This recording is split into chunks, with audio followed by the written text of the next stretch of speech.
গোবিন্দ চন্দ্র পরামানিক এই লোকটা জানিয়েছে যে তামাম দুনিয়ার হিন্দুদেরকে আমি আহ্বান জানাচ্ছি যে এই মাতাল মোদিকে থামান।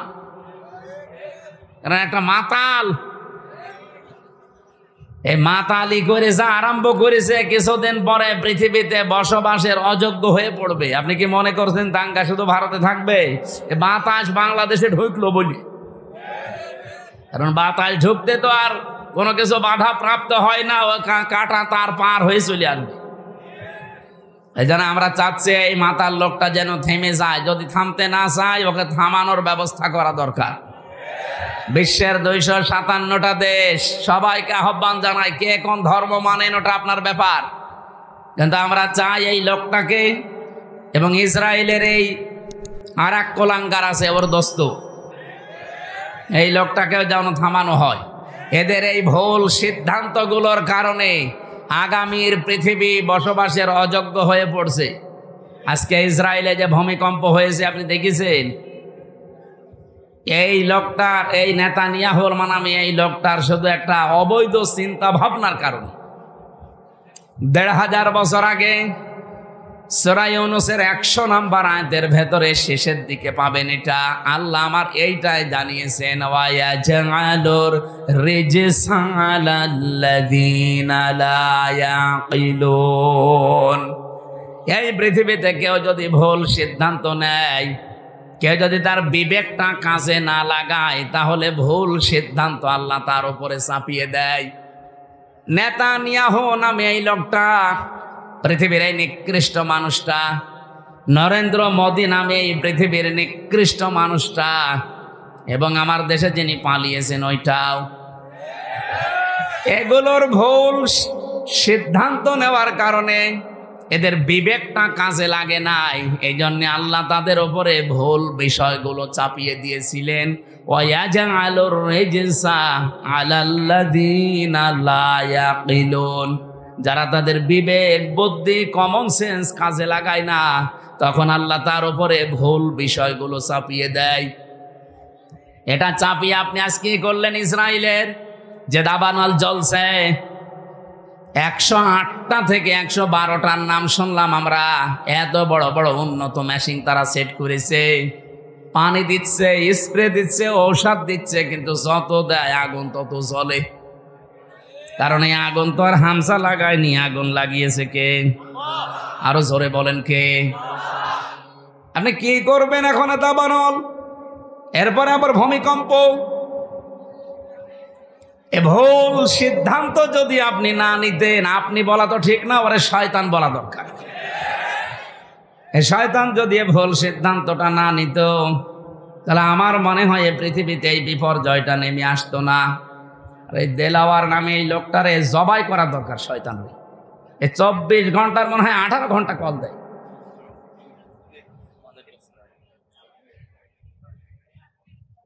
কোনো কমন সেন্স না আছে কি আল্লাহ জানে।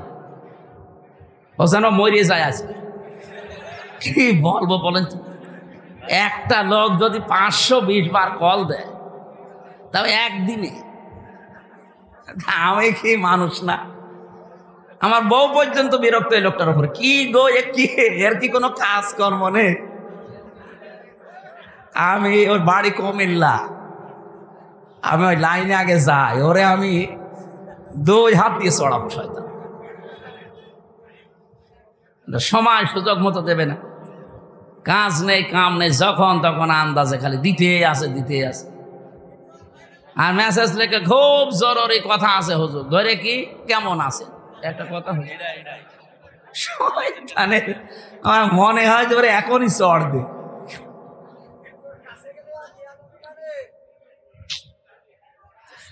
আমার ভাইরা, এই জন্য ভুল যারা সিদ্ধান্ত চাপিয়ে দিচ্ছেন, আল্লাহ এমনি না, ভুল বিষয়গুলো আল্লাহ চাপিয়ে দেবেন যদি বিবেককে কাজে না লাগান। আজ নেতানিয়াহুর কারণে তাদের দেশটা ধ্বংস হয়ে যাচ্ছে।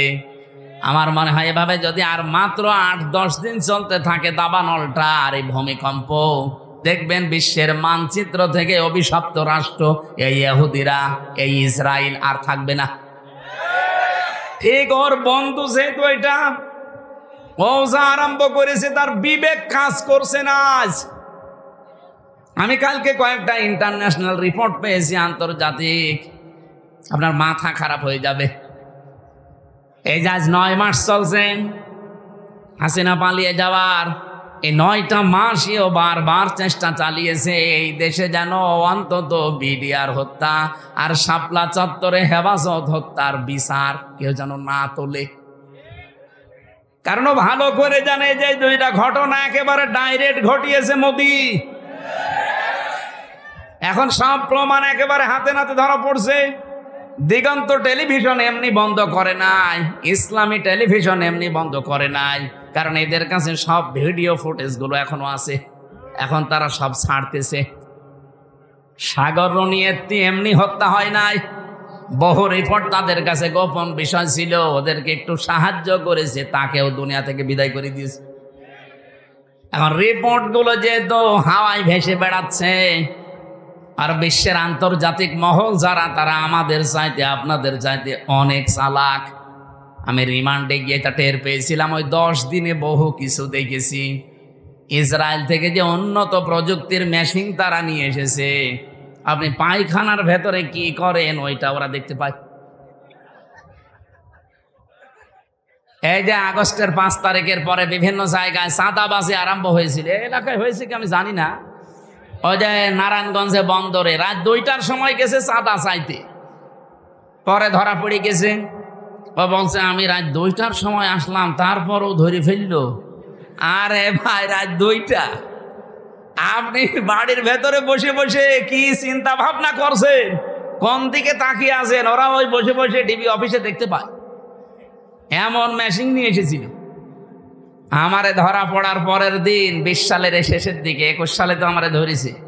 যেই দিন ধরেছে ওই দিনই আমার নাম্বার, যেখানে যার আত্মীয় স্বজন সবগুলো ট্যাগ করা, কে কোথায় কি আমার পক্ষে বিপক্ষে বলছে সব ওরা আমাকে শোনাচ্ছে। কিন্তু আশ্চর্য কি গো, আমরা যে বাটন মোবাইলে কথা বলি, এই বাটন মোবাইলে কথা বলার ওদের সামনে কথা বলা একই। আপনারা যারা বলেন সতর্ক থাকবে, এমন কোনো কথা বলবেন না শেষে ওই যে টাকলা মোরাদের মতো যদি 6 মিনিট একটু ফাঁস হয়ে যায় না, আপনার বাবা শাহজালাল সব হালাল হয়ে যাবে। এজন্য কথা বলার সময় এই যে যারা পরকীয়া প্রেম করেন, তুমি আমি, আমি তুমি, আমি তুমি, তুমি আমি, হ্যাঁ মনে করছে কেউ জানে না, কেউ জানে না, মানে ওরা সব দেখতে পাচ্ছে যে আপনি কার বর্ষাতে লাইনে আছেন। এই জন্য মিথ্যা কথা বলবেন না। এখানে কারা লাইনে আছেন হাত তোলেন তো। ওই যে একজন, ঠিক আছে, আপনি লাইন চালান, আপনাকে কয়েকদিন পরে দেখা হবে কার সাথে আপনার লাইন আছে। হোয়াটসঅ্যাপ অনেকে বলে এটা নিরাপদ, কে বলেছে আপনাকে? হোয়াটসঅ্যাপে কথা বললে ওরা দেখতে পাচ্ছে। এ বাংলাদেশে নিরাপদ হওয়ার মতো কোনো এখন অ্যাপস আর নেই।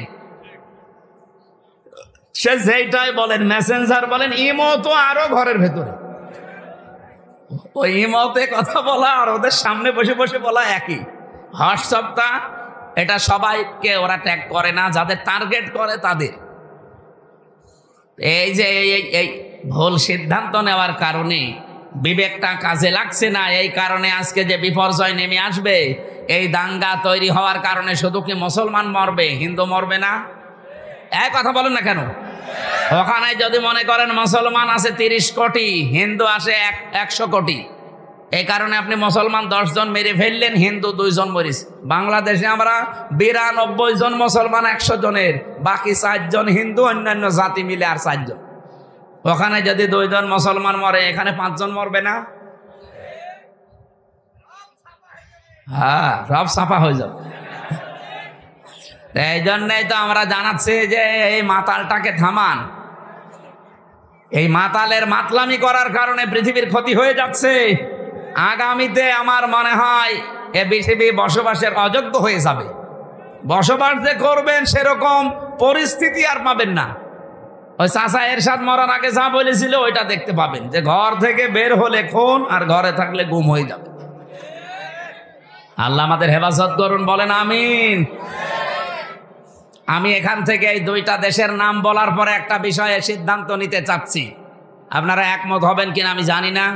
বাংলাদেশে যিনি দায়িত্বে আছেন প্রফেসর ডক্টর মোহাম্মদ ইউনূস, দুইটা নবীর নাম নিয়ে বসে আছেন, মোহাম্মদ আর ইউনূস। দুই নবীর নাম আপনার। আমরা চাই আপনার বিবেক আপনি কাজে লাগাবেন। বিবেক বহির্ভূত কোন কাজ যদি এই দেশে আপনি থাকতে চালু হয়ে যায়, তাহলে আল্লাহ কিন্তু ভুল সিদ্ধান্ত চাপিয়ে দেবে। হাসিনা পালিয়েছে, ওর বিচারপতি পালিয়েছে, মামলার আয়ু পালিয়েছে, সাক্ষীরা পালিয়েছে, তাহলে এটিএম আজহারুল ইসলাম এখনো কেন জেলখানায় আছে? এটা তো বিবেকে মেনে নেয় না। কথা বলেন না কেন? আমরা চাই আজহার সাহেবকে পরশুদিন বৃহস্পতিবারে ওনার আবার আরেকটা ডেট আছে, এই ডেটে যেন আর কোনো বাঙালিকে হাইকোর্ট দেখানো না হয়। আমরা এই মাসলুম মানুষটার মুক্তি চাই। আপনারা চান না? কারা চান দেখি? লিল্লাহে তাকবীর।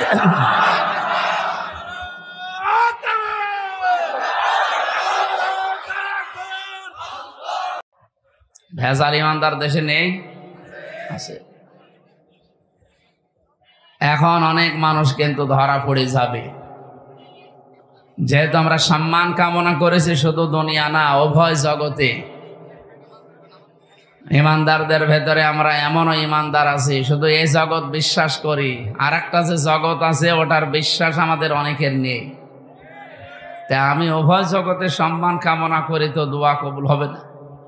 দোয়া কবুল হওয়ার জন্য সিস্টেম লাগে। এই জন্য যারা উভয় জগতে বিশ্বাসী, এইরকম মানুষ যারা এখানে এসেছেন, আল্লাহ পাক দুনিয়া আখেরাত মিলে তাদের মর্যাদা সম্মান আমরা চাই যেন আরো বেড়ে যায়। কথা বলা যাবে না ভাই। যে আয়াত দিয়ে সম্মানের কথা জানালাম, এই আয়াতটা পরিচিত না অনেকের? সূরা আলাম নাসরার ভেতরে আছে 4 নাম্বার আয়াত, রাফা'না লাকা যিকরাক। যদিও এই লাকা দিয়ে বিশ্বনবী মুহাম্মদুর রাসূলুল্লাহকে আল্লাহ উদ্দেশ্য করে জানিয়েছেন, হে নবী, আমি কি আপনার নামকে সম্মান মর্যাদাকে উপরে তুলি নাই? কত উপরে তুলেছি! আমার নাম যেখানে, সেখানে আপনার নাম আমি লিখে দিয়েছি। আমাদের আদি পিতা হযরত আদম আলাইহিস সালাম, আপনারা জানেন, এই পৃথিবীতে 350 বছর পর্যন্ত তিনি কেঁদেছিলেন, তো মাপ পাননি। তিনি যখন 350 বছর পরে বললেন, আল্লাহ মুহাম্মদুর রাসূলুল্লাহর উসিলায় আমাকে মাফ করে দাও, আল্লাহ মাফ করে দিয়েছিলেন। কিন্তু প্রশ্ন করেছিলেন যে এই নাম তুমি জানলে কি করে, কোথায় পেয়েছো এই নাম? হযরত আদম বলেছিলেন, আল্লাহ যেদিন জান্নাত থেকে তুমি আমাকে বের করে দাও, আমি জান্নাত থেকে বিদায় নেওয়ার সময় জান্নাতের মেন গেটের ওপরে তোমার নামের পরে এই নামটা লেখা ছিল, আমি দেখেছিলাম, লা ইলাহা ইল্লাল্লাহু মুহাম্মাদুর রাসূলুল্লাহ। আমি মনে করলাম যে এই নামটা দামি নাম হবে, অবশ্যই তোমার নিকটবর্তী কেউ হবে, নয়তো তোমার নামের পাশে এই নামটা থাকতো না। আল্লাহ ওই দিন তার মর্যাদা জানিয়েছিলেন যে এটা তোমারই সন্তান হবে, এটা পৃথিবীর শ্রেষ্ঠ মানুষদের একজন। বাদ জাকুম মিনাল্লাহি নূরুন ওয়া কিতাবুম মুবিন। এই আয়াত দিয়ে অনেক মানুষ দলিল দিতে চায় নবীজি নূরের তৈরি ছিল এই দিকে। এখান থেকে কয়েকটা শিক্ষা আমরা বের করতে পারি। বলেন তো, আল্লাহ জিজ্ঞাসা করার জবাব দিলেন কি? যে এই লোকটার ওসিলা দিয়ে যে তুমি মাপ চাইলে, এই লোকটাকে তুমি এখনো জানো না, লোকটা তোমার সন্তান, এ দুনিয়াতে তোমার পরে যাবে। কি বুঝলেন এখান থেকে?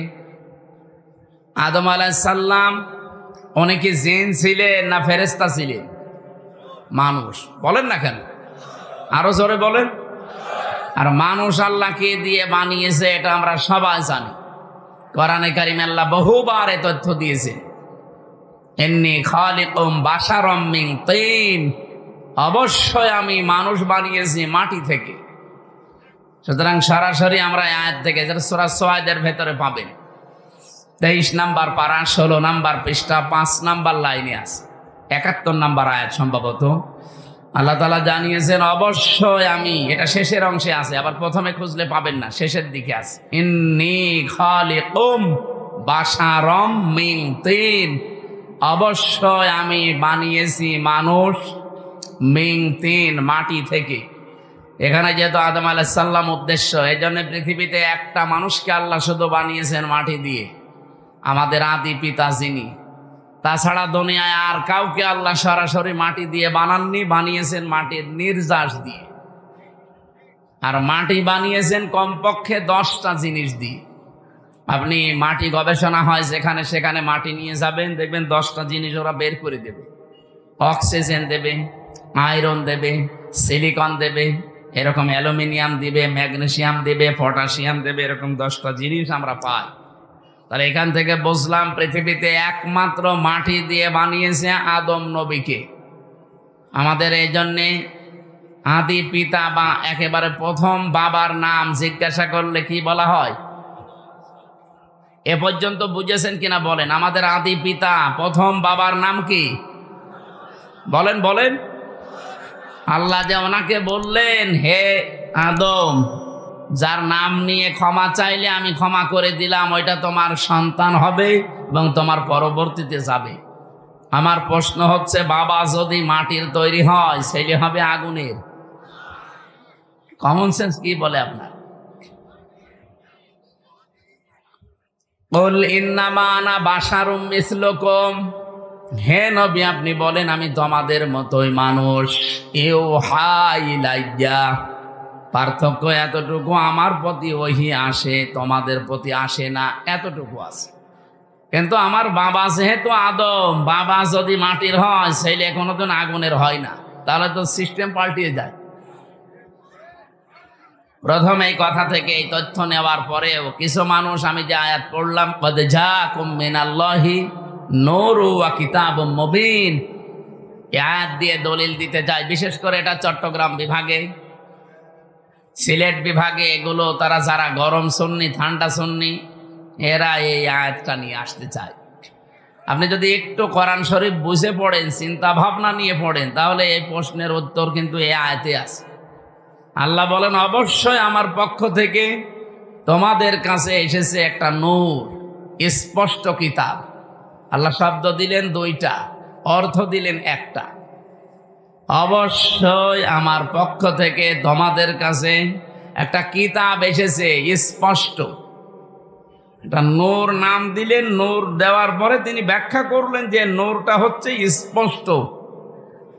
এখন আমরা এখানে তাফসীর করতে গিয়ে অনেকেই হয়তো ভুল করি, অথবা জেনে শুনে কোনো দিকে ডাইভার্ট হয়ে যায়।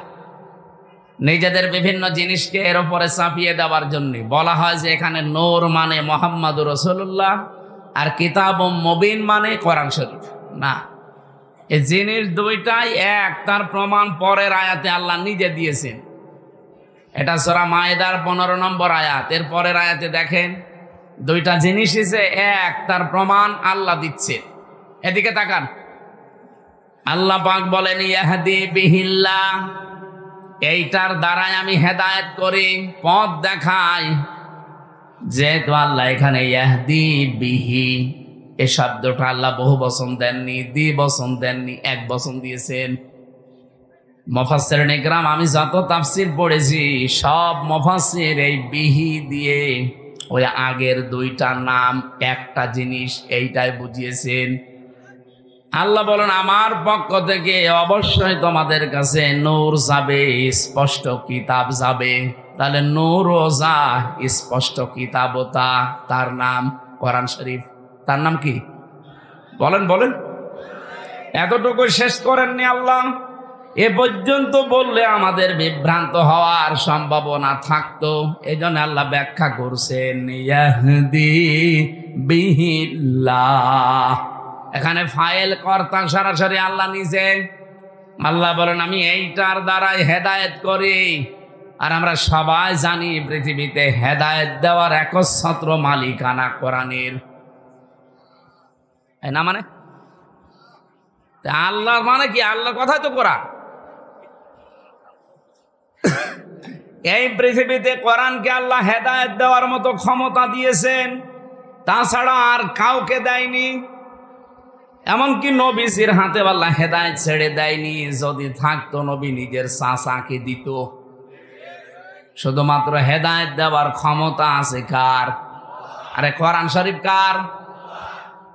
এই জন্য যালিকাল কিতাবু লা রাইবা ফিহি, যে কিতাবের আগে আলিফ লাম দিয়ে আল্লাহ নির্দিষ্ট করে দিয়েছেন এই একটাই মাত্র কিতাব দুনিয়ায় পাঠালাম যেটা মানুষকে হেদায়েত দিতে পারে। এবার আসেন আমরা মূল কথায় যাইতে চাই। যেহেতু পৃথিবীর একখানা কিতাব আছে মানুষকে হেদায়েত দিতে পারে, আর কেউ পারে না, সেই হিসাবে আল্লাহ কিতাবের নাম এখানে নূর বলার পরে আবার উল্লেখ করেছেন ওয়া কিতাবুম মুবিন। ওই নূরটাই হচ্ছে স্পষ্ট কিতাব। কোরআন শরীফে তাফসিরে এটা হচ্ছে মাযহারির ভেতরে আছে 55টা নাম পাবেন আপনি কোরআনের, 55টার ভেতরে 5 নাম্বার নাম আপনি এইটা পাবেন। আমি 55টায় নাম পড়ে দেখেছিলাম। কোরআনের নাম হচ্ছে আল কোরআন, আল ফুরকান, আল কিতাব, আন নূর, আত তানজিল। এভাবে একটা একটা করে আপনি নাম পাবেন 55টা। যেহেতু কোরআনের নাম আমার আল্লাহ নিজে নূর দিয়েছেন, আর এই কোরআনের বরকত অথবা এই কোরআনের পরিস্থিতি আমাদের কাছে আরো স্পষ্ট করার জন্য পরবর্তী শব্দে আল্লাহ কিতাবুম মুবিন লাগিয়েছেন। আমাদের রাজশাহী, খুলনা, রংপুর এই সমস্ত বিভাগে যেহেতু সমস্যা একটু কম এই শব্দ নিয়ে, তারপরেও স্পষ্ট করছি নবীজি নূরের তৈরি বললে তার সম্মান বাড়ে না, আরো কমে যায়। বাবা সেইটার আপনি সন্তানকে ওইটা বলে চালাবেন। বিশ্বনবী মুহাম্মদ রাসূলুল্লাহ, এখান থেকে আপনি প্রমাণ আজকে পেলেন। ইয়াহদি বিহিল্লাহ, এই বিহি 1 বছর। এজন্য পৃথিবীতে কোরআন শরীফ হচ্ছে নূর, আর মুহাম্মদ রাসূলুল্লাহকে আল্লাহ নূর দিয়ে বানিয়েছেন। এই আয়াত দিয়ে দলিল দিয়ে আপনি একটা পাগল।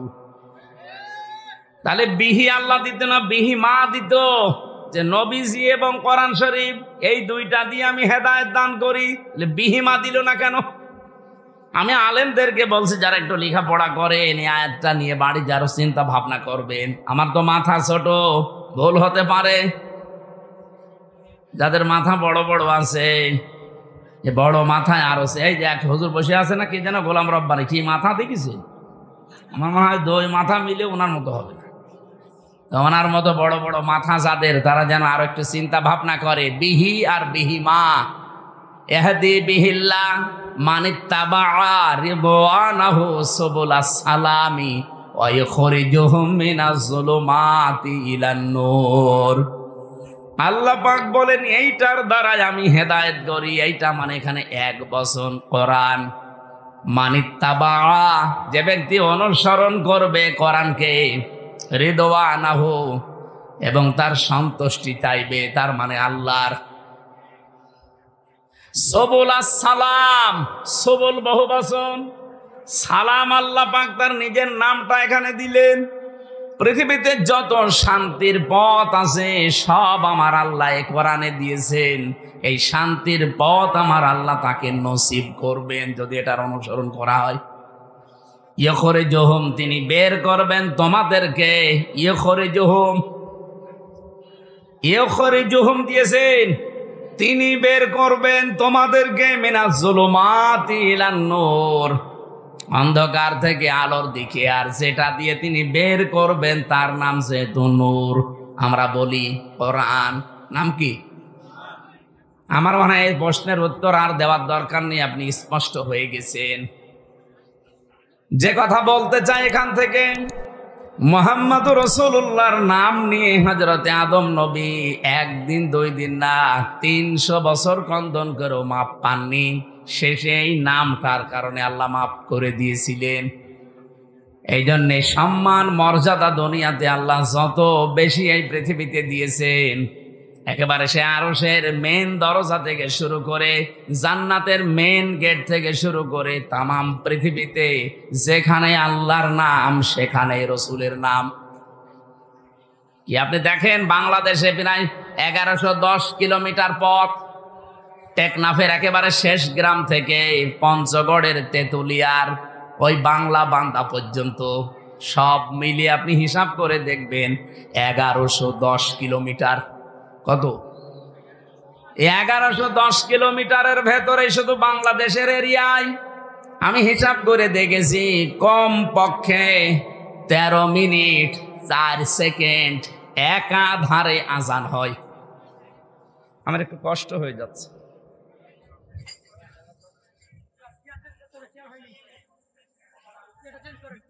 দিয়ে দেন, তোমার নাকে মারবো কাল থেকে।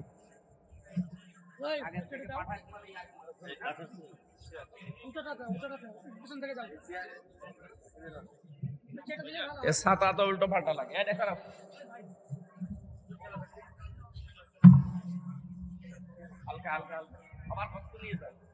লাগবে না এখানে।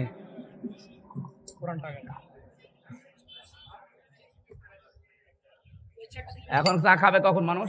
চা লাগবে না, নিয়ে যান চা খাও।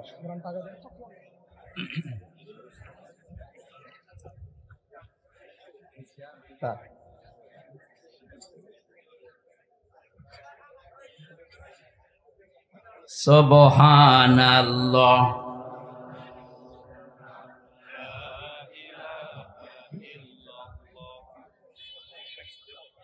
দিয়ে দেবেন কি কিছু আছে?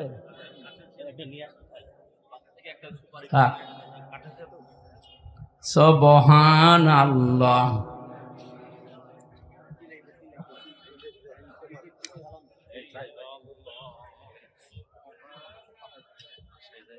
আরে না লাগবে না, বসো। সুবহানাল্লাহ। আমি জিকির করতে দিয়েছি, কি করেন কি আপনি? সুবহানাল্লাহ আলহামদুলিল্লাহ লা ইলাহা ইল্লাল্লাহ।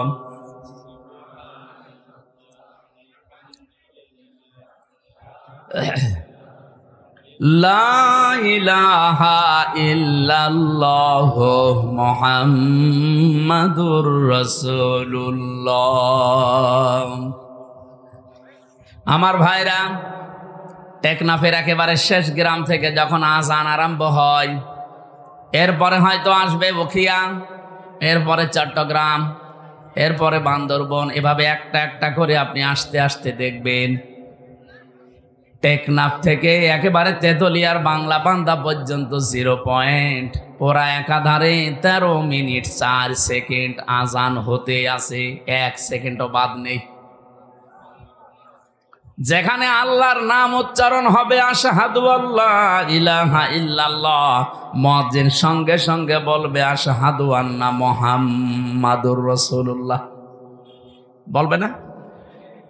আল্লাহ বলেন রাফা'না লাকা যিকরাক, আমার নাম সেখানে আমি আপনার নাম ওই জায়গায় উপরে তুলে দিয়েছি।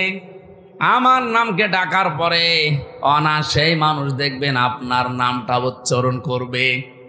এই জন্যে সম্মান, মর্যাদা, উচ্চতা এটা আমার জন্যে, আমার রাসূলের জন্য, আর যারা ঈমান এনেছে তাদের জন্যে।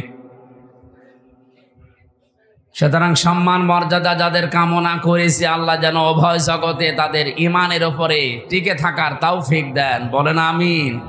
অনেক মানুষ হয়তো টিকে থাকে, মরণের সময় এলোমেলো হয়ে যায়। কি এলোমেলো হয়ে যায় না? আজরাইলকে দেখার পরে হয়তো পাল্টিয়ে যায় না। আমরা চাই এই গুরুত্বপূর্ণ সময়েও তাদের ঈমান যেন টিকে থাকে, বলেন আমিন। দল, মত, জাতি, বর্ণ, ধর্ম নির্বিশেষে আজকের এই অনুষ্ঠান, এটা কি শুধু মুসলমানদের না? হাদা বায়ানুল লিন্নাস হুদাল লিন্নাস, মানুষ পদবাচ্চে আমরা যারা বিবেচিত সবার জন্য আল্লাহ আজকের এই অনুষ্ঠানটা কবুল করেছেন। কারণ আমরা মানুষ, কোরআন শরীফ যেহেতু সবার জন্য, যারা মানুষ তাদের জন্য। শুধু মুসলমান যারা দাবি করে কোরআন কি শুধু তাদের? অন্যান্য ধর্মে যারা আছে তারা হয়তো তাদের ধর্মীয় গ্রন্থ, পুরোহিত, ঠাকুর এবং তাদের ধর্মগুরু যারা, তারা ছাড়া কেউ পড়তে পারে না। কোরআন শরীফ আল্লাহ ওইভাবে দেয়নি। এই জন্যে বাংলাদেশে আজ 54 বছর এখনো পর্যন্ত কোনো দাঙ্গা হয়নি। কারণ কোরআন আমরা মনে করি এটা মুসলমানদের জন্য না, এটা সবার জন্য।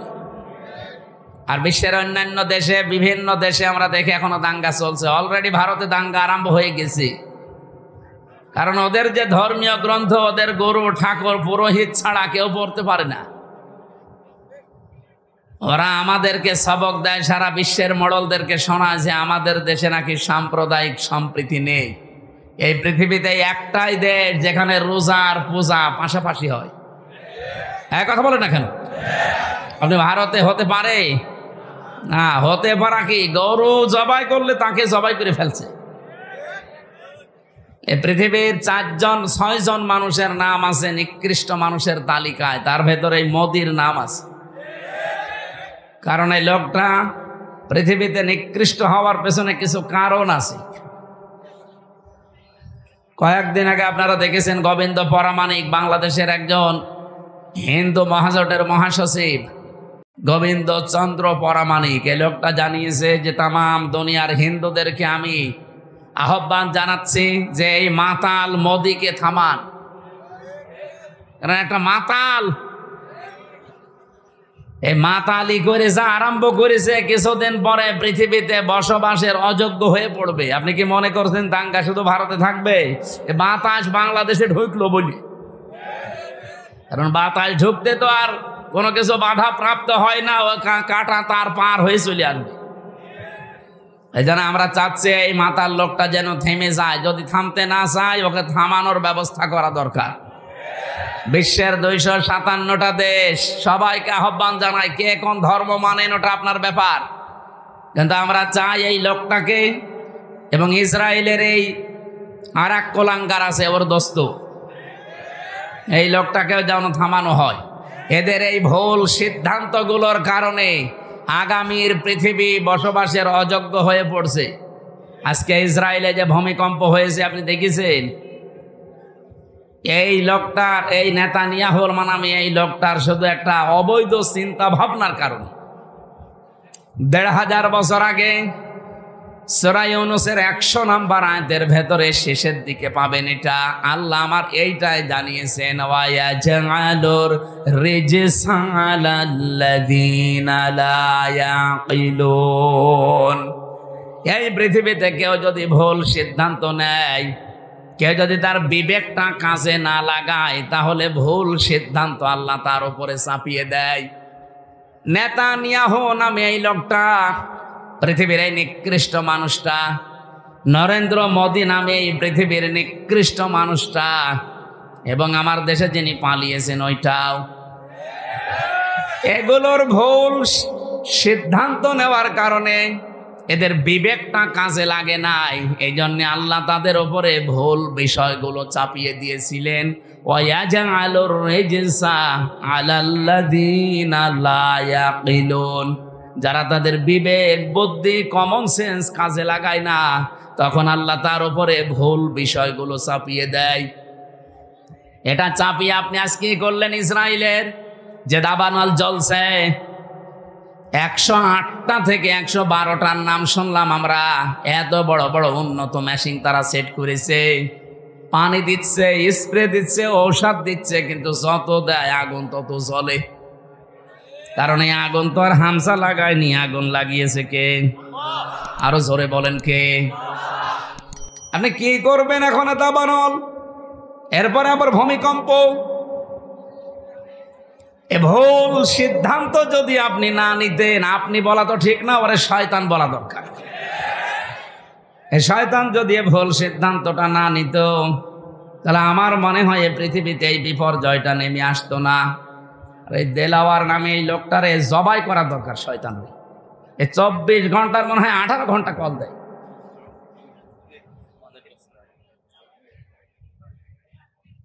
কোনো কমন সেন্স না আছে কি আল্লাহ জানে। ও যেন মরিয়ে যায় আজকে। কি বলবো বলেন? একটা লোক যদি 520 বার কল দেয়, তাও একদিনে, আমি কি মানুষ না? আমার বউ পর্যন্ত বিরক্ত এই লোকটার উপরে। কি গো, এর কি কোনো কাজ কর্ম নেই? আমি ওর বাড়ি কুমিল্লা, আমি ওই লাইনে আগে যাই, ওরে আমি 2 হাত দিয়ে চড়াবো। শয়তান সময় সুযোগ মতো দেবে না, কাজ নেই কাম নেই, যখন তখন আন্দাজে খালি দিতে আছে। আর মেসেজ লেখে খুব জরুরি কথা আছে হুজুর, ধরে কি কেমন আছে একটা কথা। শয়তানের আমার মনে হয় যে ওরা এখনই চড় দে।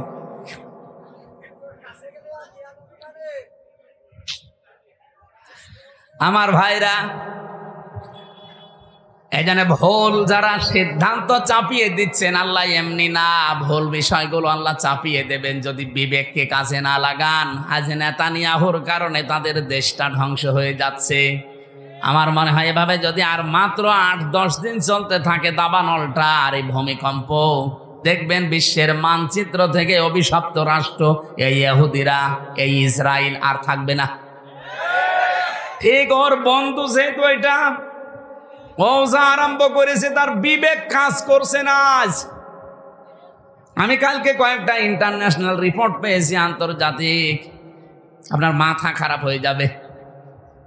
এই যে আজ ৯ মাস চলছে হাসিনা পালিয়ে যাওয়ার, এই ৯টা মাসেও বারবার চেষ্টা চালিয়েছে এই দেশে যেন অন্তত বিডিআর হত্যা আর শাপলা চত্বরে হেফাজত হত্যার বিচার কেউ যেন না তোলে। কারণ ভালো করে জানে যে দুইটা ঘটনা একেবারে ডাইরেক্ট ঘটিয়েছে মোদি। এখন সব প্রমাণ একেবারে হাতে নাতে ধরা পড়ছে। দিগন্ত টেলিভিশন এমনি বন্ধ করে নাই, ইসলামী টেলিভিশন এমনি বন্ধ করে নাই, কারণ এদের কাছে সব ভিডিও ফুটেজগুলো এখনো আছে, এখন তারা সব ছাড়তেছে। সাগর রনিয়েত্তি এমনি হত্যা হয় নাই, বহু রিপোর্ট তাদের কাছে গোপন বিষয় ছিল, ওদেরকে একটু সাহায্য করেছে, তাকেও দুনিয়া থেকে বিদায় করে দিয়েছে। এখন রিপোর্টগুলো যেহেতু হাওয়ায় ভেসে বেড়াচ্ছে, আর বিশ্বের আন্তর্জাতিক মহল যারা, তারা আমাদের চাইতে আপনাদের চাইতে অনেক চালাক। আমি রিমান্ডে গিয়ে এটা টের পেয়েছিলাম। ওই 10 দিনে বহু কিছু দেখেছি। ইসরায়েল থেকে যে উন্নত প্রযুক্তির মেশিন তারা নিয়ে এসেছে, আপনি পায়খানার ভেতরে কি করেন ওইটা ওরা দেখতে পায়। এই যে আগস্টের 5 তারিখের পরে বিভিন্ন জায়গায় চাঁদাবাজি আরম্ভ হয়েছিল, এলাকায় হয়েছে কি আমি জানি না। ওই যে নারায়ণগঞ্জে বন্দরে রাত 2টার সময় গেছে চাঁদা চাইতে, পরে ধরা পড়ে গেছে। ও বলছে আমি রাত 2টার সময় আসলাম, তারপরও ধরে ফেললো। আরে ভাই, রাত 2টা আপনি বাড়ির ভেতরে বসে বসে কি চিন্তা ভাবনা করছেন, কোন দিকে তাকিয়ে আছেন? ওরা ওই বসে বসে টিভি অফিসে দেখতে পায়। এমন মেশিন নিয়ে এসেছিল। আমারে ধরা পড়ার পরের দিন 20 সালের শেষের দিকে, 21 সালে তো আমারে ধরেছে। যেই দিন ধরেছে ওই দিনই আমার নাম্বার, যেখানে যার আত্মীয় স্বজন সবগুলো ট্যাগ করা, কে কোথায় কি আমার পক্ষে বিপক্ষে বলছে সব ওরা আমাকে শোনাচ্ছে। কিন্তু আশ্চর্য কি গো, আমরা যে বাটন মোবাইলে কথা বলি, এই বাটন মোবাইলে কথা বলার ওদের সামনে কথা বলা একই। আপনারা যারা বলেন সতর্ক থাকবে, এমন কোনো কথা বলবেন না শেষে ওই যে টাকলা মোরাদের মতো যদি 6 মিনিট একটু ফাঁস হয়ে যায় না, আপনার বাবা শাহজালাল সব হালাল হয়ে যাবে। এজন্য কথা বলার সময় এই যে যারা পরকীয়া প্রেম করে, তুমি আমি, আমি তুমি, আমি তুমি, তুমি আমি, হ্যাঁ মনে করছে কেউ জানে না, কেউ জানে না, মানে ওরা সব দেখতে পাচ্ছে যে আপনি কার বর্ষাতে লাইনে আছে। এই জন্য মিথ্যা কথা বলবেন না। এখানে কারা লাইনে আছেন হাত তোলেন তো। ওই যে একজন, ঠিক আছে, আপনি লাইন চালান, আপনাকে কয়েকদিন পরে দেখা হবে কার সাথে আপনার লাইন আছে। হোয়াটসঅ্যাপ অনেকে বলে এটা নিরাপদ, কে বলেছে আপনাকে? হোয়াটসঅ্যাপে কথা বললে ওরা দেখতে পাচ্ছে। এ বাংলাদেশে নিরাপদ হওয়ার মতো কোনো এখন অ্যাপস আর নেই। সে যেইটাই বলেন, মেসেঞ্জার বলেন, ইমো তো আরো ঘরের ভেতরে। ওই ইমোতে কথা বলা আর ওদের সামনে বসে বসে বলা একই। হোয়াটসঅ্যাপটা এটা সবাইকে ওরা ট্যাগ করে না, যাদের টার্গেট করে তাদের। এই যে এই ভুল সিদ্ধান্ত নেওয়ার কারণে বিবেকটা কাজে লাগছে না, এই কারণে আজকে যে বিপর্যয় নেমে আসবে, এই দাঙ্গা তৈরি হওয়ার কারণে শুধু কি মুসলমান মরবে, হিন্দু মরবে না?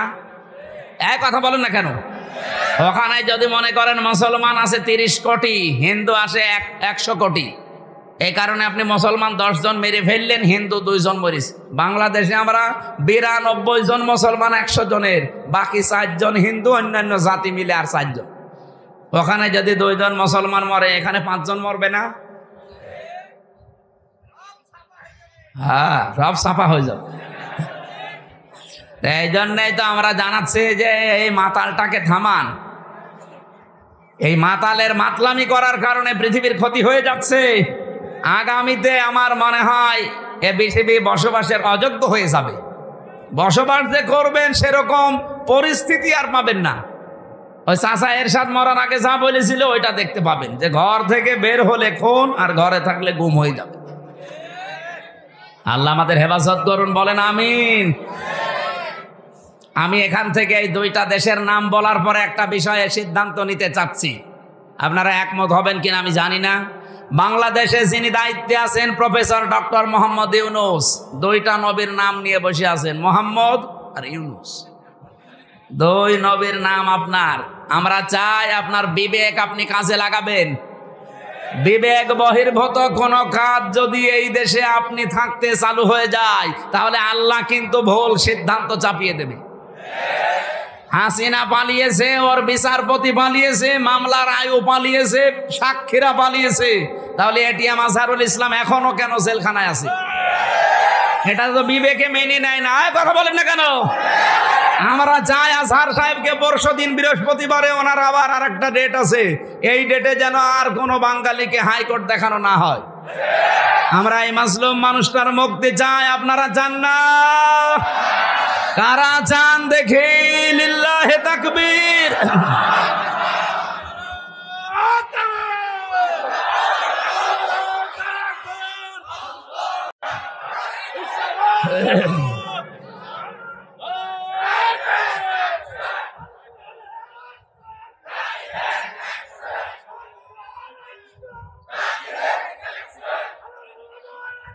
আলহামদুলিল্লাহ ভাই।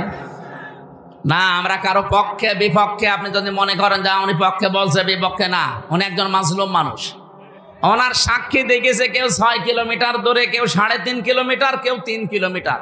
ও কি দিয়ে দেখলো? আর এই বানোয়াট একটা বিষয়ের উপরে ওনাকে আপনি এতদিন 13 বছর রেখেছেন, এই তো একটা জুলুম। কথা বলেন না কেন? এরপরে যদি আবার জুলুম করা হয়, লোকটা নড়তে পারে না। আমি তো 3 বছর ছিলাম তার পাশে। ফাঁসির কন্ডেম সেলের ভেতরে একটা মানুষের খায়েশ পূরণ করার জন্য তাদের ওপর অত্যাচার আমার ওপরও করেছে 3 বছর।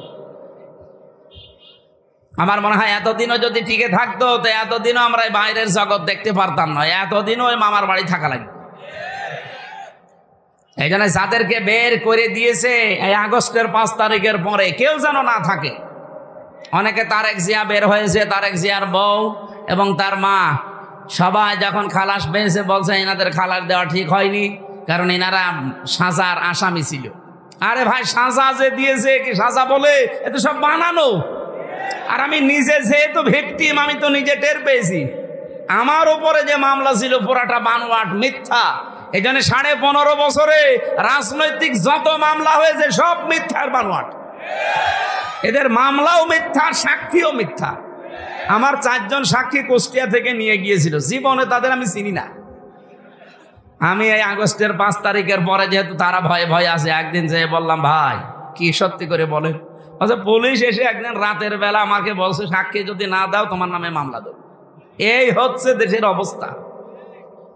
এরকম মামলায় যদি আমি এখন শুধু জামিন না, আমি পুরা খারিজ হয়ে গেছে আমার মামলা। আমারটা যেমন আমি ন্যায় বিচার পেয়েছি, আমি চাই আজহার সাহেবও ন্যায় বিচার পাবে বৃহস্পতিবারে। কেউ কোনো তাল বাহানা করলে, বিবেক যদি আপনার কাজে না লাগে, এমন ভুল সিদ্ধান্ত চেপে বসবে না দেশের ওপরে, শেষে সামাল দিতে পারবেন না।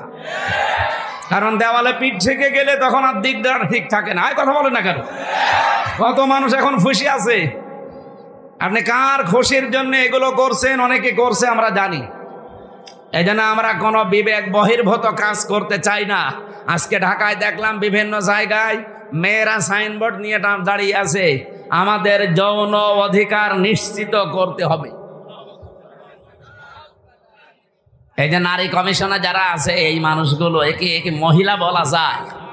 আমার মনে হয় এ মহিলাও না, এ পুরুষও না, এ হিজড়া হবে। এরকম কথা লেখে কি করে? 318 পৃষ্ঠা আমি পড়েছি ওদের ওই কমিশনের পুরা বইটা। সবগুলো ইসলাম বিরোধী এবং ইসলামের বিপক্ষে একেবারে ডাইরেক্ট অ্যাকশন নিয়েছে। তার ভেতরে অন্যতম স্বামী আর স্ত্রী। এরা যদি দুইজন সংসার করার, স্বামী বলে আমি এখন সংসার করতে চাই, স্ত্রী বলে যদি না আমার এখন মন নেই, এরপরও যদি স্বামী সংসার করে, স্ত্রী যদি মামলা দেয়, তাহলে ধর্ষণ মামলা হবে। আর ধর্ষণ মামলা হলে সাক্ষী লাগবে না। স্বামী স্ত্রীর ঘরের ব্যাপারটা কি সাক্ষী কেউ দেবে? আপনি পাবেন কোথায়? হয় আপনি ইউটিউবারদের ওখানে সেট করে রাখবেন, কথা বলছে না, তাছাড়া সাক্ষী আপনি পাবেন কোথায়? আর বিচারক যে রায় দেবে, ওকে আন্দাজে তো রায় দিতে পারবে না, সাক্ষী লাগবে না। আর ওই জিনিসকে দেখেছে কে সাক্ষী দিতে যাবে বলেন? সুতরাং এইরকম নীতিমালা যারা তৈরি করেছে, এ কি সুস্থ না অসুস্থ? আমার মনে হয় এদেরকে আর বাইরে রাখা ঠিক হবে না, তাহলে এই সমাজের ক্ষতি হবে। এদেরকে পাঠানো লাগবে পাবনায়। আরো জোরে বলেন। জেলখানা দেওয়ার দরকার নেই, পাবনায় পাঠিয়ে দেন, ও থাক। কয়েকদিন আগে পাবনায় গিয়েছিলাম, যে দেখলাম পাগল বেশি নেই, সব ভালো হয়ে চলে গেছে। এখন এদেরকে পাঠানো দরকার। ওরা পয়েন্টটা লিখেছে দ্বিতীয়টায়, যে শরীর আমার, সিদ্ধান্ত আমার। জেনা ব্যভিচারের ব্যবসা খুলে বসতেছে। শরীর আপনার, মানে আপনার শরীর কে দিয়েছে? আপনার বাবা মা দিয়েছে আপনার শরীর। আপনার বাবা আর মার দায়িত্ব ছিল শুধু বিছানায় থাকা। এই শরীরটা আমার আল্লাহ নিজে বানিয়েছেন। সূরা নূরের ভেতরে আছে, সূরা কি মুমিনুনের ভেতরে আল্লাহ পয়েন্ট আকারে দিয়েছেন, ভেতরে কি করে বানালাম আমি। সুম্মা খালাকনান নুতফাতা আলাকাতান ফাখালাকনাল আলাকাতা মুদগাতান ফাখালাকনাল মুদগাতা ইযামা ইলা আখিরি আয়াত। আল্লাহ একে সিরিয়াল আকারে দিয়েছেন, আমি নুতফা এর আকারে, এরপরে আমি এটা মদগা, এরপরে আলাক, এরপরে রক্ত গোশত চর্বি চামড়া দিয়ে একটা ছাউনি দিয়ে বাচ্চার আকার দিয়ে ছেলে না মেয়ে হবে সে সিদ্ধান্ত দিয়ে মায়ের পেট থেকে আস্তে করে বের করে নিয়ে আসি। আল্লাহু আখরাজাকুম মিন বুতুনি উম্মাহাতিকুম লা তা'লামুনা শাইআ। এই আয়াতগুলো পর্যালোচনা করলে দেখা যায় পুরাটা দায়িত্ব আমার আল্লাহ পালন করেছে, বাকি শুধু সিস্টেমটা আমার আল্লাহ, যেহেতু মার বাবার কাছ থেকে শুধু সিস্টেমটা একটু। তাছাড়া আল্লাহ নিজেও আমাদেরকে বানিয়ে বানিয়ে আকাশ থেকে ফেলতে পারতো না? আমাদের আদি পিতাকে ফেলে নাই, কথা বলেন না কেন? আদি মাতাকে ফেলে নাই। তাদেরকে যদি আল্লাহ ফেলতে পারে, এমনকি বাবা ছাড়াও আল্লাহ বানাতে পারে হযরত ঈসাকে, প্রমাণ তো দুনিয়ায় আছে। সুতরাং যারা এই পয়েন্ট লিখেছেন, আপনারা কিন্তু স্বাভাবিক নেই। আমার মনে হয় তারা মেয়াদ উত্তীর্ণ গাঁজা খায়।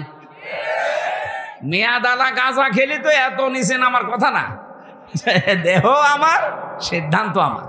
আবার এক মহিলা লিখেছে ব্যানারে যে আমার চামড়া আমি দেব। ওরে শয়তান, এগুলো কি মানুষের কাতারে পড়ে? তৃতীয় নাম্বারে পয়েন্টে ওরা লিখেছে যে যৌনকর্মী যারা, তাদেরকে শ্রমিকের মর্যাদা দেওয়া লাগবে। আমার এই পয়েন্টটা পড়ার পরে মনে হচ্ছিল, আল্লাহ যদি বাংলাদেশে কোনো ডাকাত বলে, ইউনূস সাহেব আমাদেরকেও কিন্তু মর্যাদা দেওয়া লাগবে শ্রমিকের, কারণ আমাদেরও কষ্ট কম হয় না। ডাকাতি করা কত কঠিন, গাছ কেটে কাঁধে নিয়ে রাস্তায় ফেলে গাড়ি দাঁড় করিয়ে এত বড় ছুরি সামনে নিয়ে দাঁড়ানো লাগে। এখন বছর এখন আমি তো নিজে দেখেছি, কয়বার ডাকাতের হাতে পড়লাম। একবার পড়েছিলাম সাতক্ষীরায়, বিশাল এক গাছ কেটে ৮-৯ জন কাঁধে করে রাস্তার মাঝে দিয়ে গাড়ি থেমে গেল, সবার পেছনে পেছনে বড় বড় ছুরি। আমি তো কাঁচ খুলে দেওয়ার পরে দেখি মুখ বের করে কয়েকজন, মুখ বাঁধা। আমার টাকা পয়সা চা, আমি আগেই বের করে বলছি নেন। বলছো হুজুর আপনার টাকাও নেব, আল্লাহ মাফ করবে। আরে শয়তান, এত কষ্ট করছে আর বলছে আপনার টাকাও নেব, আল্লাহ মাফ করবে। তাই আপনার কষ্ট হচ্ছে না যে কত বড় গাছ, আপনার ঘাম ঝরছে কপাল দিয়ে।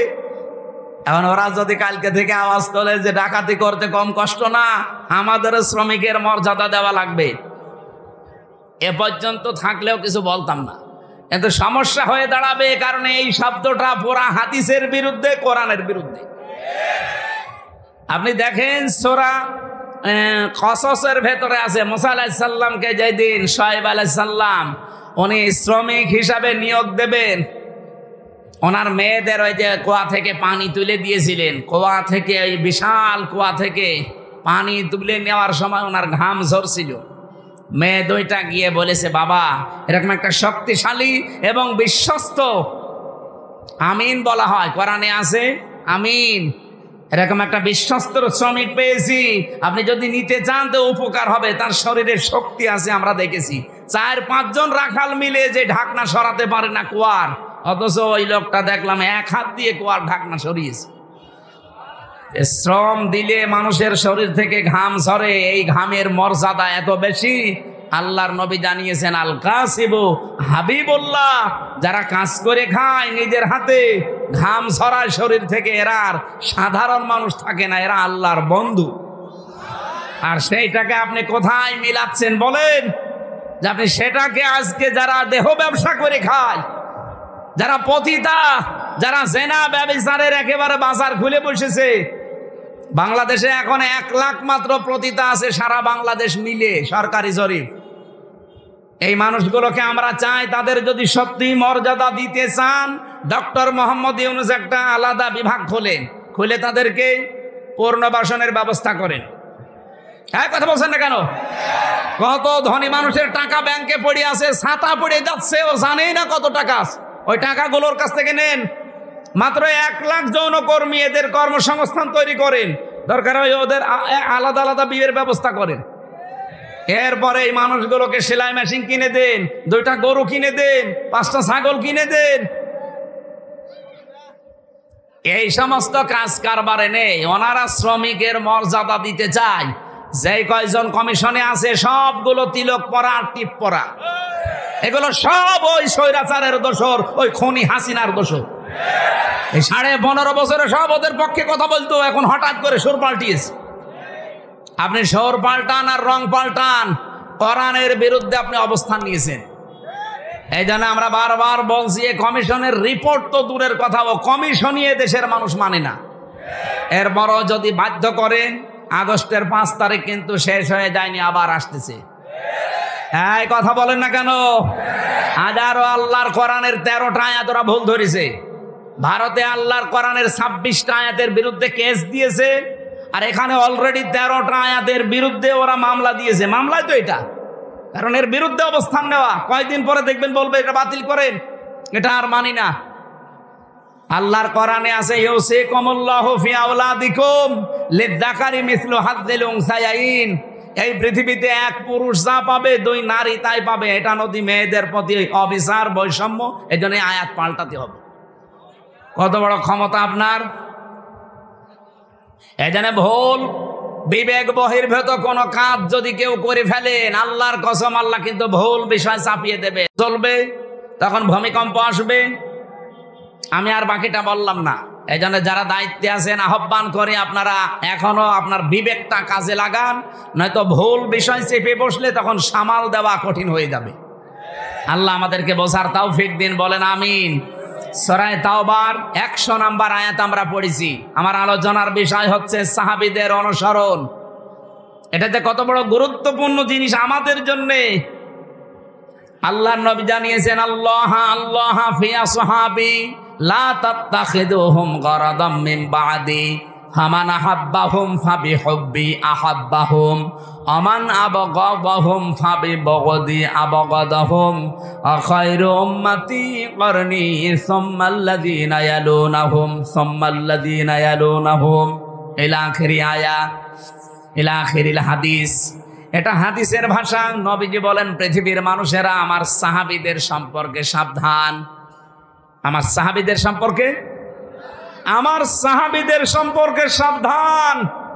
আমার সাহাবীদের সাথে কেউ যদি শত্রুতা করে, সেজন্য আমি নবীর সাথে শত্রুতা করে। একজন আজানের জবাব দিয়ে দেন, দিলে আদায় হয়ে যাবে, দিয়ে দেন, একজন দিয়ে দেন। এই পৃথিবীর কোন মানুষ যদি আমি নবীর সাথে দুশ্মনী করে, সেজন্য দুশ্মনী করে কার সাথে? বলেন বলেন, আল্লাহর সাথে। এজন্য আমাদের এই জায়গাটা খুব সেনসিটিভ জায়গা। আল্লাহ এত বেশি প্রশংসা দিয়েছেন সাহাবা একরামের, যেহেতু আল্লাহ তাদের উপরে বলে দিয়েছেন রাদিয়াল্লাহু আনহুম ওয়া রাদু আনহু, আমি নিজে তাদের উপরে খুশি হয়ে গেছি যেমন তারা আমাদের উপরে খুশি আছে।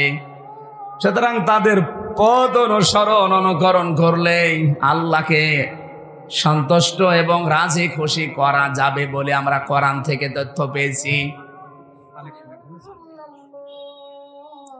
ঠিক আছে, দেখছি এগুলো ওই সময় হয়নি। আপনাদের মনে হয় টাকা পয়সা ঈদগার কাজে লাগাবে, এখনো টাকা ওঠে নাই। আমার 2-3 মিনিট সময় চাচ্ছে, দেব। আজানের সময়টা আপনারা যদি যা এনেছেন দেওয়ার জন্য দিতে পারেননি, একটু দিয়ে দেন। কই ভেতরের লোকজন কই? একটু তাড়াতাড়ি করেন ভাই, যারা দাও যে ভেতরে যাচ্ছে যান, খালি বের করে রাখেন, আজান হতে হতে ওরা বের হয়ে চলে যাবে। ওঠে কে করেন?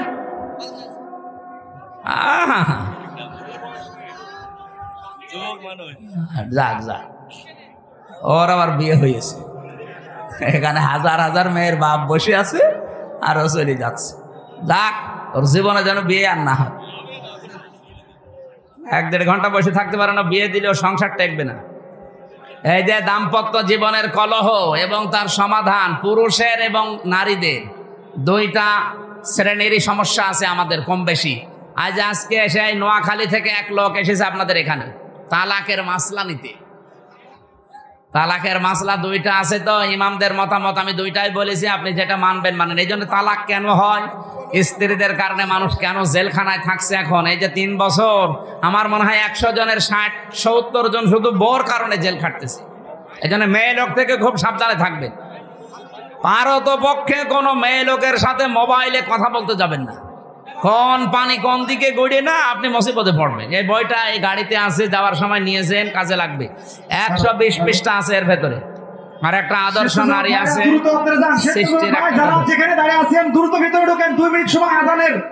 স্বেচ্ছাসেবক দল, এটা ওজির পুকুর নাকি 5,000 টাকা পাঠিয়েছেন, আল্লাহ যেন কবুল করেন, বলেন আমিন। এই ঈদগাটায় আপনারাই বছরে বছরে 2 বার নামাজ পড়বেন, এটা যেন আপনাদের দায়িত্বে দিয়ে গেলাম। শেষ করবেন কাজগুলো যতটুকু আছে। মান বানা লিল্লাহি মাসজিদান আছে, বানাল্লাহু লাহু বাইতান ফিল জান্নাহ। নবীজি বলেন, কেউ যদি একটা সেজদার জায়গা বানিয়ে দেয়, তার জন্য আল্লাহ নিজে জান্নাতে ঘর বানায়। সেজদা দিতে কি পুরা মসজিদ লাগে, পুরা ঈদগাহ লাগে? কতটুকু? একটা টাইলসের জায়গা হলেই হয়ে যায় সেজদা দেওয়া। কথা বলছেন না কেন? তাহলে একটা টাইলসের টাকাও যদি আপনি এখানে দেন, তাহলে জান্নাতে আপনি একটা পুরা ঘর পাবেন। এই জন্য মান বানা লিল্লাহি মাসাজিদ, আল্লাহ নবী দেয়নি মাসজিদান, একটা সেজদার জায়গাকে মসজিদ বলা হয়। সুতরাং এতটুকু একটা জায়গার নাম বা এই জায়গা সংস্কার করার জন্য যতটুকু যা লাগে, আপনি যদি একটা টাইলসের দামও দেন, জান্নাতে একটা ঘরের মালিক হয়ে যাবেন ইনশাআল্লাহ। বানাল্লাহু লাহু বাইতান ফিল জান্নাহ, আল্লাহ নিজে বলেন আমি ঘর বানাবো। সামর্থ্য থাকলে অবশ্যই দেবেন। যে যা গিয়েছেন ভেতর থেকে বের হয়ে যান, যান। সাহাবা একরামের মর্যাদা আকাশচম্বী। তারকা দেখতে পান, তারকার চাইতে সাহাবা একরামের মর্যাদা আল্লাহর কাছে অনেক বেশি। তারা হেদায়াত প্রাপ্ত প্রত্যেকেই, আর প্রত্যেকেই জান্নাতি। আমরা বলি যে 10 জন সাহাবী আশারে মুবাশশারা, কে বলিস আপনাকে? খালি ওই 10 জনই জান্নাতি, আর বাকি যে লক্ষ লক্ষ সাহাবী, এরা জান্নাত যাবে না? বলেন, ওই 10 জন সাহাবীর ভেতরে খাদিজাতুল কুবরার নাম আছে? বলেন না কেন? আয়েশার নাম আছে, ফাতেমার নাম আছে, তারা জান্নাতি না? ফাতেমা জান্নাতের নেত্রী হবে, সমস্ত মহিলাদের সর্দার। হযরতে আয়েশা সিদ্দিকা রাদিয়াল্লাহু তাআলা আনহা, হযরতে কি খাদিজাতুল কুবরা, তাকে আল্লাহ নিজে জান্নাত বানিয়ে দুনিয়ায় পাঠিয়ে সুসংবাদ দিয়েছেন এবং আল্লাহ নিজে তাকে সালাম দিয়েছেন। এই পৃথিবীতে একজনই মহিলা যে আল্লাহর সালাম পেয়েছে এবং জান্নাতে অলরেডি ঘর পেয়েছে জীবিত অবস্থায়। অথচ খাদিজা জীবনে একটা ওয়াক্ত নামাজ পড়েনি, এক ওয়াক্ত নামাজ পড়েনি, একটা রোজা রাখেনি, জীবনে একদিনের জন্য পর্দায় থাকেনি। বলেন, তার পুরা জীবন আমি পড়ে দেখেছি, জীবনে কোনোদিন তিনি পর্দায় ছিলেন না। নামাজ পড়লেন না, রোজা রাখলেন না, হজ করলেন না, যাকাতও দেননি, পর্দায়ও নেই, অথচ আল্লাহ সালাম দিয়েছে, জান্নাতে ঘর বানিয়ে পাঠিয়েছে। একটাই কারণ উনি ইন্তেকালের পরে এই বিধানগুলো নাজিল হয়, এই জন্য উনি মানতে পারেন না। কিন্তু আল্লাহ তাকে খুশি হয়ে সালাম দিলেন কেন? জান্নাতে ঘর বানিয়ে সুসংবাদ পাঠালেন কেন? তার পুরা জীবন পড়ে দেখবেন, জীবনে 1 সেকেন্ডের জন্যও কোনোদিন স্বামীর মনে উনি দুঃখ দেননি। এরকম মহিলা তো এখন ঘরে ঘরে। এখানে একজন স্বামী হাত তুলতে পারবেন যে জীবনে কোনোদিন আমার বউ 1 সেকেন্ডের জন্য আমাকে দুঃখ দেয়নি, কষ্ট দেয়নি? বলেন তো এরকম একজন। মিথ্যা কথা বললে আপনার খবর আছে ভাই। আপনি দুঃখ পাননি নাকি বউ খুশি করার জন্য মনে করছেন যে না বলে ফেলি, বউ তো নেই? না, আমি হাসির জন্য বলি নাই ভাই, আমি হাদিস বললাম। দেখেন, এই যে হাজার হাজার স্বামী আমরা মা বোনেরা যারা এসেছেন, আমি জানি না আপনারা আছেন কিনা। আপনি চিন্তা করেন, আপনি নামাজ পড়েন, রোজা রাখেন, কালো বোরকা পরেন, নফল রোজাও রাখেন, একটা স্বামী হাত তুলতে পারলো না। আমিও পারিনি। আমি আন্দাজে মিথ্যা কথা বলবো কেন? আমি দুঃখ পেয়েছি, এই জন্য আমি পারিনি। এখানে আমার একটা স্বামীও পেলাম না। মা বোনেরা, জান্নাত যাওয়া কিন্তু কঠিন হয়ে যাবে। আর এখন যদি ওরা বলে হুজুর ওয়াজটা একটু উল্টিয়ে করেন তো, যে একটা স্বামী একটু হাত তুলুক তো, জীবনে স্ত্রীর মনে দুঃখ দেয়নি। না বাবা শাহজালাল, এখানে হবে না হালাল। না, আমাদের চরিত্র আমরা কন্ট্রোল করব। স্ত্রীর গায়ে যারা হাত তোলে, এর মতো ইতড় মানুষ দুনিয়ায় নেই। হাত না তুলে, হাত তোলা একেবারে হারাম কাজ না। আপনি তুলতে পারবেন, যদি ফরজ নামাজ না পড়ে দরকার হয় হাত তুলবেন, কিন্তু 4 জায়গায় কিন্তু মারা যাবে না। মুখে, বুকে, পিঠে, মুখে, মাথায়, মুখে, বুকে আর পিঠে, এই 4 জায়গায় স্ত্রী লোকের হাত দেওয়া জায়েজ নেই। যদি এই 4 জায়গা বাদ দিয়ে কোনো জায়গায় মারতে চান, আপনি মারবেন। খালি নামাজ না পড়লে, রোজা না রাখলে, ফরজ রোজা, জায়েজ যে পর্দাটা আছে, এই পর্দাটা যদি না করে, আর 4 নম্বরে যদি স্বামীর জায়েজ কথা না শোনে। কথা বোঝা গেছে?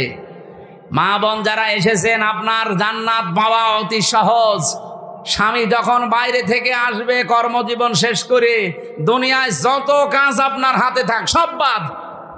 এখন তারে সময় দেওয়া, তার কথা মতো চলা, এখন তাকে খুশি করা পৃথিবীর সবচাইতে বড় ইবাদত। শুধু যদি ফরজ নামাজটা আর ফরজ রোজা নাও। কোন স্বামী যদি পছন্দ করে যে আমার বউ হাতা কাটা ব্লাউজ গায়ে দিলে আমার ভালো লাগে, আপনি তাই দেবেন। এই কথা বলছে না কেন? ওরা গায়ে দেয়, কিন্তু স্বামীর জন্য না, ওই মার্কেটে যাওয়ার সময়। যে মহিলা এরকম উল্টাপাল্টা পোশাক পরে রাস্তাঘাটে আসে, কি স্বামীকে খুশি করার জন্য না পাবলিক? আপনি একটা দাজ্জুস, আর দাজ্জুসের জন্য জান্নাত হারাম। নামাজ পড়ে, রোজা রেখে আর কালো বোরকা পরে কি করবেন? আমরা খাদিজাতুল কুবরার মতো মহিলা চাই। কথা বলেন না কেন? বলতে ঠিক। তো মুহাম্মদ রাসূলুল্লাহর মতো পুরুষ হওয়া লাগবে না? তুমি তো যৌতুক নেওয়ার উস্তাদ, আবার খাদিজার মতো বউ চাই। আমাদেরকে হওয়া লাগবে চরিত্রবান মুহাম্মদুর রাসূলুল্লাহর মতো, খাদিজাতুল কুবরার মতো স্ত্রী আমাদেরকে আল্লাহ মিলিয়ে দেবেন। বলেন আমিন। আমার ভাইরা, সাহাবায়ে কেরামের যেহেতু অনেক অনেক মর্যাদা, আমি সবগুলো না বলতে পারলেও একটু সিস্টেমে বলছি। সাহাবায়ে কেরাম যেহেতু কবুল হয়ে গেছে আল্লাহর দরবারে, ওয়াস-সাবিকুনাল আউয়ালুনা মিনাল মুহাজিরিনা ওয়াল আনসার, এই পৃথিবীতে যারা উপরে গেছে আগে অগ্রভাগ, এবং তাদেরকে যারা অনুসরণ করেছে মুহাজির এবং আনসারদের ভেতরে, আল্লাহ পাক বলেন এই মানুষগুলো অগ্রগামী। আল্লাযীনা তাবাউহুম বিইহসান, আর এদেরকে যারা অনুসরণ করবে তাদের উপরে আমি আল্লাহর ইহসান, তার মানে আমার বানানো জান্নাত তাদের জন্য। বলেন সুবহানাল্লাহ। সাহাবায়ে কেরামকে আল্লাহর দরবারে কবুল হওয়ার পেছনে আমি এই কয়টা কারণ কোরআন থেকে হাদিস থেকে পেয়েছি। 1 নম্বরে তাদের কয়েকটা গুণ আমাদের ভেতরে থাকা দরকার। 1 নম্বরে পেয়েছি আল্লাহর জন্য তাদের অন্তর নিবেদিত ছিল সব সময়। আপনি যদি কাউকে ভালোবাসেন আল্লাহর জন্য বাসবেন, কাউকে যদি ঘৃণা করেন আল্লাহর জন্য করবেন, কাউকে যদি কিছু দান করেন আল্লাহর জন্য করবেন, কাউকে যদি দান করা থেকে বিরত থাকেন যে আমি দেব না তোরে কিছু, তাও যেন আল্লাহর জন্য হয়, ব্যক্তিগত বা পারিবারিক সামাজিক কোনো কারণে না হয়। কথা বোঝা গেছে? আল্লাহ রাব্বুল আলামিন বলেন যে মানুষটার মন মানসিকতা আল্লাহর জন্য নিবেদিত থাকবে সব সময়, এটা সাহাবীদের ভেতরে ছিল। দুনিয়া একদিকে আর আমার আল্লাহর বিধান একদিকে, এই জন্য তারা আল্লাহর দরবারে খুব তাড়াতাড়ি মঞ্জুর হয়েছিলেন। 2 নম্বরে তাদের মুখে যা ছিল ওইটা তাদের মনে ছিল। মুখে বললে ওইটা মন থেকে বলতেন, লোক দেখানোর জন্য বলতেন না। 3 নম্বরে বেশি তারা নিজের ওপরে অন্যকে প্রাধান্য দিতেন। যদিও নিজের অনেক কিছুর দরকার আছে, প্রয়োজন আছে, এরপরেও তারা অন্যকে অগ্রাধিকার দিতেন। এই একটাই মাত্র কারণ, পুরাটা 7টার ভেতরে এইটা। নিজের প্রয়োজন থাকার পরেও অন্য ভাইয়ের প্রয়োজনকে সামনে দেওয়া, অগ্রাধিকার দেওয়া। আল্লাহ পাক এত বেশি খুশি হতেন তাদের উপরে এই কারণে যে রাদিয়াল্লাহু আনহুম ওয়া রাদু আনহু, এই আয়াত তাদের জন্য আল্লাহ নাযিল করে দিয়েছেন। আল্লাহ এতটুকু বলে যদি আয়াতটা শেষ করে দিতেন, এই আয়াতটা আমি পড়তাম না। এর পরবর্তী কিছু সুসংবাদও দিয়েছেন, ওয়া আদালাহুম জান্নাত। আল্লাহ তাআলা বলেন আমি প্রস্তুত করে অলরেডি রেখে দিয়েছি এমন একটা বাগান, তাজরি মিন তাহতিহাল আনহার। না না, ভুল হয়েছে। তাজরি তাহতাহাল আনহার, মিন নেই এখানে। মিন যদি থাকতো তাহলে তাহাতি হতো, যেহেতু মিন নেই এই জন্য কোরআনে একটা জায়গায় শুধু তাজরি তাহাতাহাল আনহার, এমন একটা নদী আর নহর প্রবাহমান বাগান বানিয়েছি। খালিদিনা ফিহা আবাদা, চিরকাল আমি আল্লাহ তাদেরকে ওই জায়গায় থাকতে দেব। যালিকাল ফাউজুল আযীম, এটাই জীবনের মহা সফলতা। বলেন সুবহানাল্লাহ। এই আয়াতটার ভেতরে আমি কয়েকটা তথ্য পেয়েছি। সূরা হাশরের 9 নম্বর আয়াতের ব্যাখ্যা পেয়েছি। ওয়ায়ুসিরুনা আলা আনফুসিহিম ওয়ালাউ কানা বিহিম খাসাসা। আল্লাহ পাক বলেন ওদের নিজেদের প্রয়োজন আছে, এরপরও তারা অন্যকে অগ্রাধিকার দিয়েছে। হযরতে আনাস রাদিয়াল্লাহু তাআলা আনহু বলেন নবীজি মসজিদে নববীতে 2-2-3-3 পরপর 3 দিন মেহমান এসেছে তার কাছে। একবারে মেহমান আসার পরে রাতের বেলা আসার পর বিশ্বনবী ডাক দিয়ে বললেন আজকে এই মেহমানটা নিয়ে যাওয়ার মতো আমার ক্যাপাসিটি নেই, তোমাদের যদি কারো থাকে ক্যাপাসিটি তাহলে বলো একটু নিয়ে যাও। হযরত আনাস বললেন নবী আমার কাছে দেন। নিয়ে গেলেন বাড়িতে, স্ত্রীকে বলে নবীর মেহমান, যা পারো খেতে দাও। স্ত্রী ঘরের ভেতরে ডাক দিয়ে বলছেন দেখেন যা খাবার আছে, 2টা ছেলে মেয়ের শুধু হবে, আমরাই না খেয়ে থাকবো মনে করছিলাম, আপনি এরপরে আবার মেহমান নিয়ে এসেছেন।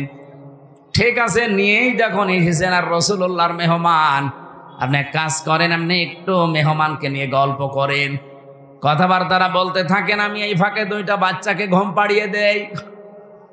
ঘুম পাড়িয়ে দিয়ে নিজের মেহমানকে সাথে নিয়ে আপনাকে আমি যখন বাচ্চাদের খাবারটা দিয়ে দেব, এরপরে আমি নিজের থেকেই বাতি লিভিয়ে দেব। আপনি অন্ধকারের ভেতরে শুধু মুখ নাড়াতে থাকবেন আর মেহমানকে খাবারটা দিতে থাকবেন আর বলবেন এই তো আলো নিয়ে আসো, আলো নিয়ে আসো।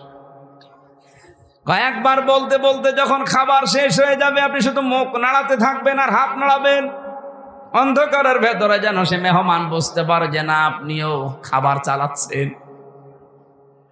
শেষ হয়ে গেল খাবারটা এভাবে। সকালবেলা মসজিদে নববীতে হযরতে আনাস বলেন আমি নামাজে গেছি, নবীজি আমাকে ডাক দিয়ে বললেন মেহমানের সাথে কি ব্যবহার করলে, কেন? আল্লাহর আরশ পর্যন্ত খুশি হয়ে গেছে, তোমাদের নামে সূরা হাশরের 9 নম্বর আয়াত নাযিল হয়ে গেছে। নিজেদের প্রয়োজন থাকার পরও যারা অন্যের অগ্রাধিকার দেয়, অন্যকে গুরুত্ব দেয়, তাদের জীবনটা সাহাবীদের মতো আল্লাহ কবুল করে নেয়। আজ বাংলাদেশে এটা খুব বেশি দরকার। এই কথা বলছেন না কেন? এটা আজকে দল মত জাতি বর্ণ ধর্ম নির্বিশেষে খুব বেশি দরকার। যদি সাহাবীদের মতো কবুল হতে চান, গ্রহণযোগ্য হতে চান, নিজের প্রয়োজন থাকার পরও অন্যেরটা অগ্রাধিকার দেবেন। এটা আমাদের অনেকের মন আছে কিন্তু আমরা পেরে উঠি না বড় কারণে। আমার বোনের জন্য, আমার ভাইয়ের জন্য, আমার চাচার জন্য, আমার ফুফুর জন্য আমার মন আছে, আমি কিছু করব।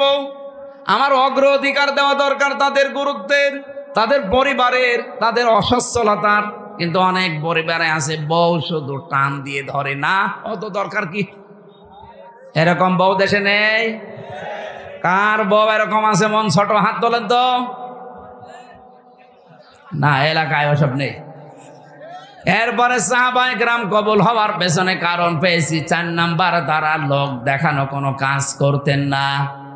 আল্লাহ পাক বলেন আল্লাযীনা হুম ইউরাউনা ওয়া ইয়ামনাউনাল মাউন। আমরা যা করি যতটুকু ছোট হোক আর বড় হোক যেন আল্লাহর জন্য হয়। 5 নাম্বারে পেয়েছি তারা কাফেরদের প্রতি বড় কঠোর ছিলেন। এটা সূরা ফাতিহার 29 নাম্বার আয়াতে এই তথ্যটা পাবেন। মুহাম্মাদুর রাসূলুল্লাহ আল্লাযীনা মাআহু আশিদ্দাউ আলাল কুফফার। সাহাবায়ে কেরাম আল্লাহর দরবারে কবুল হয়েছিলেন, তার 5 নম্বরে কারণ ছিল তারা কাফেরদের প্রতি বড় কঠোর এবং ভয়ঙ্কর ছিলেন। আজ যারা কোরআনের বিরুদ্ধে 13 জায়গায় হাত দিয়ে কোরআন পাল্টাতে চায়, এরাও কাফের। বাংলাদেশে দলমত দেখা যাবে না, এই জায়গায় নবীর উম্মত এবং সাহাবীদের অনুসরণ করার ক্ষেত্রে কঠোর হওয়া লাগবে। আমরা কঠোর হতে রাজি আছি না? সামনে সব দলমত নির্বিশেষে কঠোর হয়ে যাবেন। এই আইন পাশ করা দূরের কথা, ওরা যেন ভয়ে কাঁপতে থাকে। আমরা তো আল্লাহর দরবারে সাহাবীদের মতো কবুল হতে চাই। আল্লাহ আমাদের তৌফিক দিন, আমিন। আরো জোরে বলেন। দুনিয়ায় সেই কয়দিন বেঁচে আছেন। আমি কালকে নাটোরে লালপুর না বাগাতে পড়াইছিলাম, ওখানে এই পয়েন্টটা বলেছিলাম, কেউ যদি জুলুম করে সামনে মনে করেন যে আমি অমুক জায়গায় পৌঁছাবো, জীবনও পারবেন না।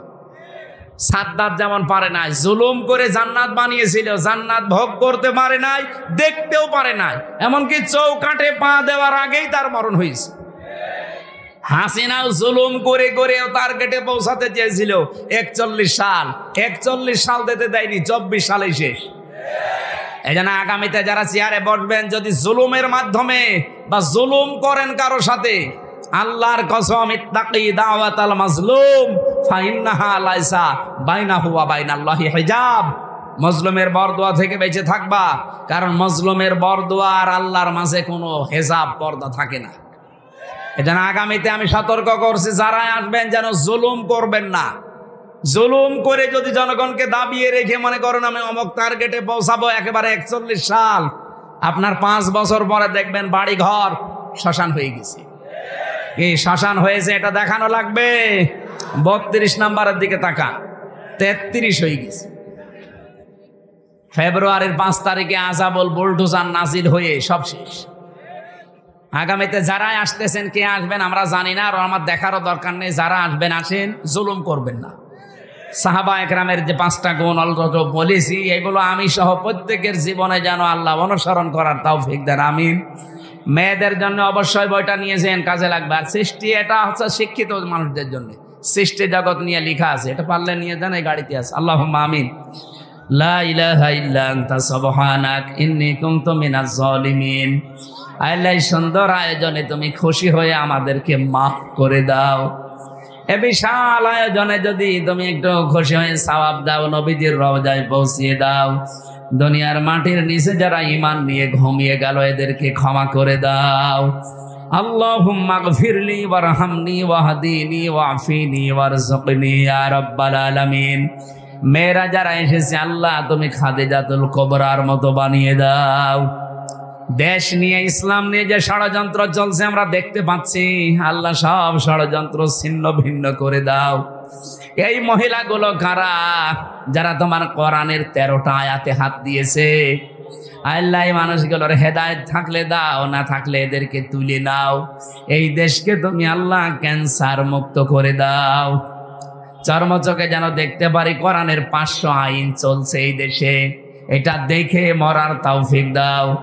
এ মাহফিলের আয়োজন করতে গিয়ে যারা শ্রম দিয়েছে, প্রত্যেককেই তোমার কুদরতের দরবারে কবুল করে নাও। এলাকায় মাটির নিচে যারা ঈমান নিয়ে ঘুমিয়ে গেল, আল্লাহ এদেরকে চিরতরে মাফ করে দাও। এই ঈদগাহটা তোমার বান্দাদের সেজদা দেওয়ার জন্য কিয়ামত পর্যন্ত এখানে কায়েম করে দাও। আলহামদুলিল্লাহি রাব্বিল আলামিন। আল্লাহ সাহাবীদের এই 5টা গুণ অন্তত মরণের আগে আমাদের ভেতরে তুমি প্রস্ফুটিত করে দাও। লা ইলাহা ইল্লাল্লাহু মুহাম্মাদুর রাসূলুল্লাহ সাল্লাল্লাহু